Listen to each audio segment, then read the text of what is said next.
Hi everyone, this is Nicole from Right at Home, and today I'm going to be walking you through all of the new items that were released today in our shop. We have 3 stencils, a washi tape, a pack of embellishments, and our own blending brushes. So let's get started. I'm going to start here with our layered rainbow stencil set. It's a 6 by 9 inch stencil set that has 5 pieces. Up in the top corner, we have an etching of our logo, and it also has the name of the stencil there. And down in the bottom center of the stencil, we have an etching with the number 1, and this indicates that this is the first layer in the set. And these numbers are on all 5 of the stencils. When you look at the second stencil, you'll see that there are etchings of the rays from the first stencil layer. These are here to help you align the stencil before inking your second layer. These etchings are included on the 2nd through 5th layer of the set, and I'm going to show you what I mean on an inked panel that I did. So once you have your first layer inked onto a panel and are going to move on to the second layer, you'll simply line up those etchings that are on the second layer of the stencil with the rays that you have on your panel already, and then you'll be able to add the ink to your second layer openings there. So you'll see how that thin little bow, or the thin ray, lines up with the etchings that are on the stencil, and then you can just add your ink to those openings. I'm going to show you some finished panels here. On this one, I inked up each layer with a different color. This set has 5 different layers, so I used 5 different ink colors. For these next 2, I used 3 different ink colors. I inked up the first, second, and third panels with each color, and then repeated 2 of the colors for the final 2 layers. And when you use just 3 colors, you achieve more of a subtle background look. On this panel, I actually used 7 different colors so I could complete a full rainbow. I did this by inking up each ray on each stencil layer individually. It's a little time consuming, but I think the result is definitely worth it, and in a second here I'll be showing you how I actually got 2 cards out of this one panel. Next, I'm going to show you some samples I made using this stencil set. This is an A2 sized card, and for my background I used just 3 colors to create something that was a bit more subtle and soft. I used a light pink, a dark pink, and a yellow color, and I repeated the 2 pinks for the last 2 layers. I also tried an inking technique where you add more color to the bottom of the rays and blend out the color towards the top of the rays, and this just creates more dimension and adds interest to the background. I used our freshly picked stamp set here, and thanks a bunch for the sentiment, and added some gold splatter to finish everything off. The panel is also cut using scallop stitches die set, so that adds a fun scalloped impression around the panel as well. Here's a mini slimline card I did using the blue panel that I showed you earlier. The size of this card is about 3.5 inches wide by 7 inches tall, so I had to cover the bottom with a little green panel as the stencil creates a background that is about 5 3/4 inches tall. I used our Fluttering By stamp and die set to create the cute, colorful butterflies. The Hugs is a die cut also from our Scallop Stitches die set, and the Thinking of You is from Thanks a Bunch. For this next card, I used a fall color scheme to create an almost sunset looking background. I pulled in my Cozy Cardinal stamp set, which I love, and that set includes the branch and all the leaves as well. The sentiment is from our Grateful Heart stamp set, and I added more gold splatter and some sequins and called this card finished. The size of this card is also a mini slimline. And then I have these 2 square cards that are 5.5 by 5.5. These are the cards that I mentioned earlier where I used 1 inked panel to create 2 cards. So for this one I used just the center of the panel and our Fluttering By set, as well as script greetings and tiny sentiments. I did a little bit of white splatter in the background and decided to use sequins as the butterfly trails instead of the stamp from the set. For the second card, I used the 2 leftover pieces that were cut off each side and covered the center part with a panel of watercolor cardstock. I stamped and watercolored a sentiment from Color and Sentiments and added another butterfly. I used a little cloud die to cut some vellum clouds to add over the background and a few sequins to finish everything off. I really love these cards and I think that they might be my favorite. Lastly, I made a slimline envelope. I did have to add a few extra rays on the sides, and you can see here that this one isn't perfectly aligned, but it is easy to add more rays if you need to cover a larger panel. And then I used our Happy Mail and Happy Mail Year 2 sets to create some decorations for the front of the envelope. I stamped these on sticker paper and cut them out using a little postage stamp die so that you can just peel off the backing and add it to the front. Here's a little overview of the layered rainbow set. I will be sharing a closer peek at these projects on my Instagram feed as well as on YouTube in the coming weeks, so make sure to stay tuned for those, and let's move on to the next item in this release. Up next we have the watercolor swatches stencil set, which is another 6x9" stencil set with 2 pieces. Again, we have our logo and the stencil name etched in the corner. The first stencil has longer swatches, and the second one has smaller, more condensed swatches. Here's a peek at what the longer swatches look like when they're all inked up. I used distress inks here on regular white cardstock, and I inked them in rainbow order. I love the way that they look, and I love how you get the shades in between when the swatches overlap. So because of that, I think this stencil really lends itself to dye inks because of the translucent properties of them. So when you layer different inks together, you will create additional colors. And here's a look at the smaller swatches, again in rainbow order. I'm going to move on to some samples now, and this first one was created using the longer swatch stencil. I inked all of the swatches using distress inks on watercolor paper, just because I love the texture that it adds, and it just adds to the overall look of the panel with this stencil. I also splattered the panel with water to create more texture. For the sentiment, I used Color in Sentiments again, and I embossed it on a piece of vellum. And I actually cut a circle from the center of the inked panel and added some white cardstock circles behind it to pop it up, and then placed my vellum embossed circle on top. So it just created a dimensional circle in the center of my card that just helps grab your attention. For this next card, I used both stencils to create swatches around the perimeter of the panel. You can kind of see the swatches and the flowers down at the bottom, so what I did was I inked the panel with the different swatches and used our anemone sets coordinating dies to cut into the panel, and then I stamped the flowers on top of those die cuts and then added them back in place with foam tape. So that way the background is still continuous. You can kind of see with this zigzag swatch here how it flows over the panel and then onto the actual flowers to help add color to them. For the circle, I used our Scallop Stitches die set again. The hello is from our Find the Beauty die set, and the rest of the sentiment is from Thanks a Bunch. I did kind of a similar background on this card, but with a fall color scheme. I also just stamped the images directly onto the paper along the bottom here, and I used our fall leaf stamp set for those images and Be Thankful for the sentiment.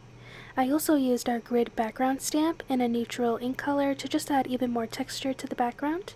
I tried to achieve that watercolored look by adding more color in one part of the swatch and then lightly blending out the color to the other side of the swatch, and I just love the way that looks, and it adds to the overall kind of watercolory abstract look. Lastly, I have another mini slimline card here that I made using the top stencil. I inked up each swatch with 2 colors, a light teal and then a darker teal. And again, this is just how you achieve that watercolored look by adding variation to each of the swatches. It would also be cool if you created a rainbow within one swatch, so if you started with red here and blended all the way out to purple. And then I used our script greetings, abstract florals, and a few sequins. I hope you enjoyed this closer look at watercolor swatches, and let's move on to our last stencil. Okay, so lastly we have our Kaleidoscope stencil set, which is 6 by 6 inches and has 5 pieces. Again, when you look at the top layer, we have our logo and the stencil's name etched, and then also on both of the top corners we have the word top etched into the stencil so that you know which direction the stencil goes in. And then again, because this is a layering stencil, we have the etchings of the previous stencil layer so that you're able to align your next layer perfectly before inking. So you'll ink the first layer, and it doesn't matter where you start on your paper because you'll be able to come in with your second stencil and line up those etchings with what you already inked before then adding your second layer color. So I'll show you here on a panel. You can see the first layer lines up with the pink, and you can see it through those openings. So you'll ink that up and pretend all the other colors aren't there for this, but once you have that inked up, you'll go in with the second stencil and line up those etchings with the pink. So you can kind of see how it lines up there. And there's etchings all around the stencil, so you'll be able to line it up in every corner. And once it's all aligned, you'll be able to go in with your next ink color, and here I used red. And those etchings are on every single stencil after the first layer. So here are some finished panels. On this one I did 5 different colors, so one for each layer. For this one I did 3 different colors and then repeated them. So a light, medium, dark, back to medium, and then light again. This one is really fun. It looks very summery and almost like the inside of a pool. And then with this one, I didn't follow the layers for the coloring. Mostly what I did for adding color was on each layer, I added the color in a circular pattern. So when I went in with my first stencil, I inked up this part pink, this red, orange, yellow, green, blue, and purple, and I did that on every single layer. And what you get is this panel that looks like the color is radiating around the stencil as opposed to being more flat like the other panels. So this is just another way to use the stencil and a different way to incorporate more colors. I just wanted to show you another panel I made using that same technique, but also adding in some different pastes. I think this stencil really lends itself to mixed media products because they help you achieve that kaleidoscope effect even more. So this is using the same colors as the last one, but I used an iridescent medium and a gloss gel medium. I started with the iridescent medium, then did gloss, iridescent, and then gloss and gloss. And you can see how shiny and textured it is. And once you add the paste on every layer, the panel doesn't seem to get too warped. I think I'm just going to hang this one up and not use it on an actual card project because I just love how colorful and shiny it is. And I'll be showing some more samples with different pastes next. So I'm going to start off with this card that I made using a blue background that was similar to the one that I showed you before, but on this one I added some glitter paste to the first layer. Here I did one of our sentiments from Thanks a Bunch, a scallop circle, and a little arrangement of florals from Freshly Picked, and a coordinating blue butterfly.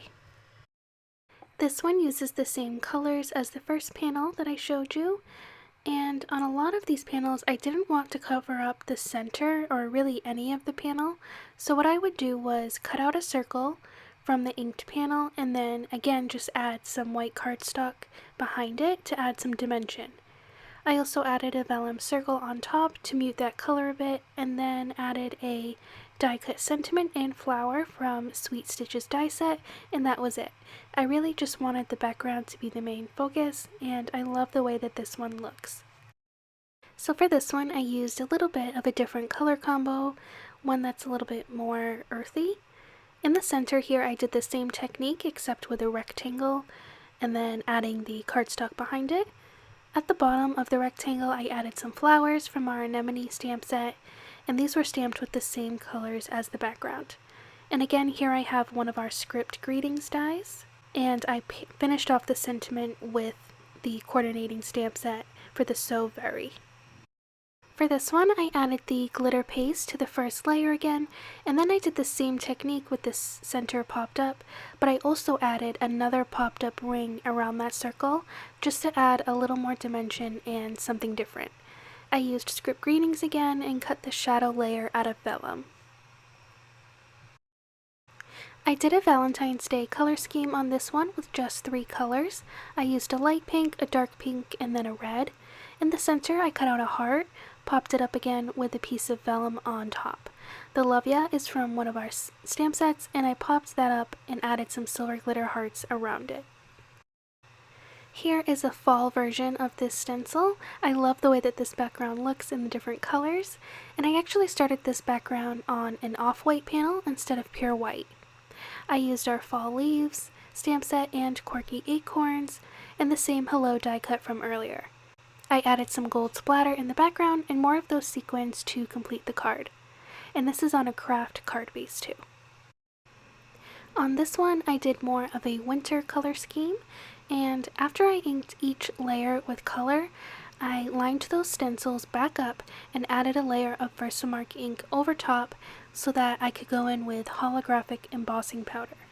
And by doing this I was able to add a little bit of sparkle and shine. I love how it kind of looks like a snowflake or an igloo. On this one I created a square card again using that same inking technique from earlier, and in the center I added a vellum circle with an embossed sentiment from Color and Sentiments, and I just finished it off with some sequins. And lastly, on this card I used a piece of watercolor paper and inked the paper itself in a circular rainbow pattern. Then I placed each layer of the stencil over top and sprayed water through the openings and picked up that water with a cloth.